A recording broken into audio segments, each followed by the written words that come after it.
বাদশাহ একটা স্বপ্ন দেখলেন। সেই স্বপ্নটা হলো ওনার বাড়ির সামনে বড় একটা মূর্তি ছিল, ওই মূর্তিটার মাথার মধ্যে বড় একটা আঘাত এনে যে একটা বড় পাথর, মূর্তিটা চুরমার হয়ে গেল। বাদশাহ অর্ধেক মনে অর্ধেক মনে নেই স্বপ্নটা। তিনি অস্থির হয়ে উঠলেন, কি স্বপ্ন দেখলাম এটা?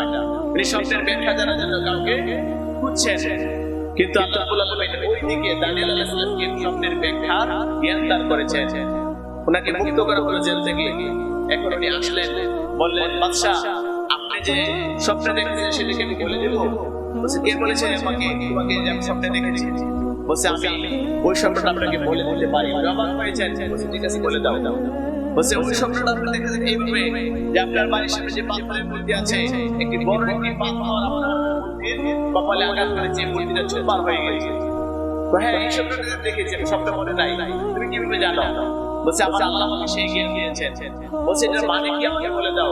বলছে, এটার ব্যাখ্যা হলো একজন আহমদ আলমের শেষ জামানায় মুহাম্মদ সাল্লাল্লাহু আলাইহি ওয়াসাল্লাম আমাদের মধ্যে কথা বলেছেন। একজন আহমদ আলমেন, উনি পুরো পৃথিবীর মূর্তিকে নিঃশেষ করে দেবেন। ওনার জন্মের আবির্ভাবের সাথে সমগ্র মূর্তি কেঁপে ধ্বংস হয়ে যাবে। ওনার আগমনের মাধ্যমে মূর্তি নিঃশেষ হয়ে যাবে। এটা হলো এটা বার্তা। সুবহানাল্লাহ।